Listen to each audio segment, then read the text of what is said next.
오늘 좀 호전은 있으셨어요? 네, 좋은 말인 것 같아요. 안녕하세요, 자 선생님입니다. 오늘은 이제 익산에서 인천까지 장작 3시간에 걸쳐서 오신 분에 대한 사연을 좀 들려드리려고 합니다. 이분 같은 경우는 1년 전에 저한테 한번 문의를 주셨어요.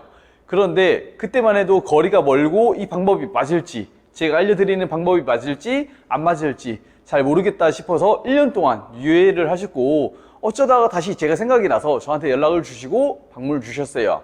자, 그렇게 방문을 주셨는데 결국에 제가 했던 게 어떤 것인지, 그리고 왜 자꾸 여러분한테 굳어진 조직을 풀라고 이야기 드리는 것인지 한 차례 설명을 좀 드리려고 합니다.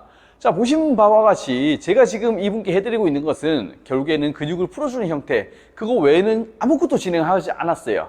그리고 제가 한 가지 더 했던 것은 걸음걸이를 시켰어요. 이 샵에 대한 움직임을 한 바퀴 도세요, 두 바퀴 도세요, 10바퀴 도세요, 이런 자잘구레한 근육에 대한 형태를 쓸 수밖에 없게끔 형태를 만들어 드렸고요. 자, 그렇게 해서 호전도가 어떻게 되었는지 제가 한 차례 이야기를 좀 들어봤습니다. 오늘 좀 호전은 있으셨어요? 네, 좋은 말인 것 같아요. 자, 이런 식으로 대답을 조금 해주셨는데 결국에는 조금 더 부드러워지고 조금 더 편안해졌다는 이야기가 되었습니다. 자, 그러면 제가 이분께 뭘 해드렸냐? 굳어진 조직만 풀어드렸어요. 이분의 문제점은 다른 게 문제가 아니었어요. 주사치료를 받고 침치료를 받고 그리고 물리치료를 받고 도수치료 받고, 이게 의미가 있는 게 아니고 근육을 만들어주는 것도 이분께는 아무런 의미가 없었어요. 굳어진 조직이 딱딱하게 강목처럼 내 다리가 굳어져 있는 상태에서 보행이 장애가 일어나고 있는데, 이 상태에서 근육을 덧붙인다고 해서 이게 뭔가 달라질까요? 전혀 달라지지 않습니다.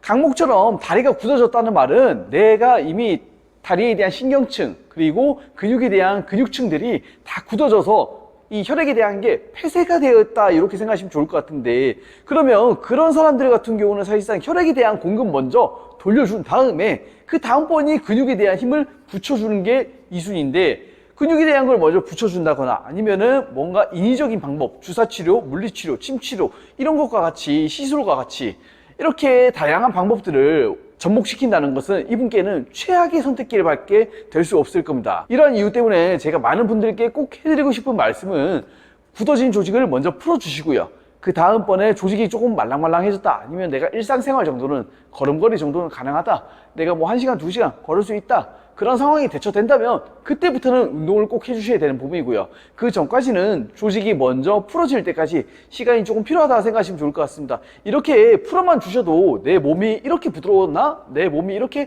가벼웠나? 그리고 내가 이렇게 움직일 수 있었고 허리 통증이 이렇게 급감할 수 있었나? 많이 느끼실 거예요.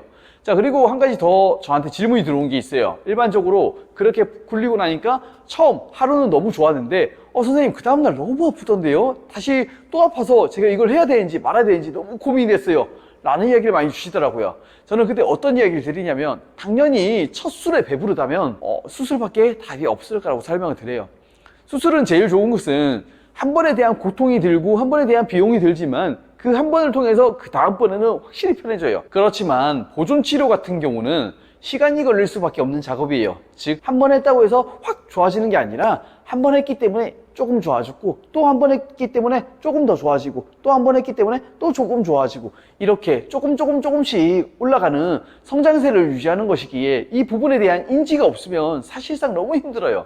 그래서 사실 제가 많은 분들을 만나보면서 많이 느꼈던 것은, 이분들한테 필요한 것은 그 기준이 없다는 거예요. 이 방법이 옳은지 나쁜지, 그리고 이런 형태가 나왔는 게 나한테 맞는 건지 틀린 건지, 이런 중심이 되는 기준이 없기 때문에 많이들 망설이더라고요. 그래서 온라인 코칭을 통해서 제가 이 기준을 자꾸 세워드려요. 이분들한테 모르고 있던, 그리고 잘못 알고 있던 정보에 대한 가설을 다시 기준을 명확하게 세워드리고, 그 기준을 통해서 내가 이 방법은 잘하고 있는지 못하고 있는지, 그리고 이런 느낌은 좋은 건지 나쁜 건지 구분할 수 있는 힘을 만들어 드리고, 그 방법에서 조금 더 나아가서는 이 사람들이 스스로 이제 뭔가를 할 수 있는 형태가 될 수 있게끔 몸을 만들어준다 생각하시면 좋을 것 같아요. 이거는 단순히 통증에 대한 국한되어 있으신 분들 뿐만 아니라 체형 교정에 대해서도 마찬가지예요. 체형 교정이 불균형이 된다면은, 체형이 불균형한데 몸이 건강하다? 이건 사실상 있을 수가 없는 일이에요. 그렇기 때문에 불균형된 체형이 다시 교정된 체형으로 돌아와야지만 내가 느끼는 통증은 0으로 수렴할 수밖에 없을 겁니다. 이 부분 꼭 잘 살펴보시면 좋을 것 같고요. 자, 오늘 내용은 그래서 익산에서 오신 분께 제가 어떤 걸 해드렸는지, 그리고 지금 이분이 어떻게 지내고 계신지에 대한 설명을 좀 드렸는데, 사실상 이분에 대한 것은 아직 진행 중에 있기 때문에 완치에 대한 영역은 아니고요. 제가 늘 말씀드리지만 완치에 대한 플랜은 6개월 플랜이에요. 결국에 한 달, 두 달 동안은 굳어진 조직이 풀려야 되고, 그리고 2달에서 3달, 많게는 4달까지는 근육에 대한 쓰임을 통해서 근육을 더 붙여줘야 되고, 마지막 5개월에서 6개월 차는 보존에 대한 완성도가 맞춰지는 기간이다 생각하시면 좋을 것 같아요. 그 6개월이라는 시간 동안 내가 버틸 수 있냐 없냐에 따라서 그 사람에 대한 허리를 통증을 없앨 수 있냐 못 없애냐가 나뉠 수밖에 없겠죠. 오늘 영상 또한 유익하셨으면 좋겠고요. 오늘 영상 보시고 혹여나 내가 스스로 하는데 해결이 잘 안 된다 하시는 분들께서는 온라인 코칭 또한 한번 고려해 보시는 걸 추천드리고요. 온라인 코칭에 대한 자세한 내용은 밑에 하단부에 적어놨기 때문에 그 부분 한번 참고해 보시면 좋을 것 같습니다. 다음 영상에서 또한 유익한 영상으로 찾아뵙도록 하겠습니다. 감사합니다.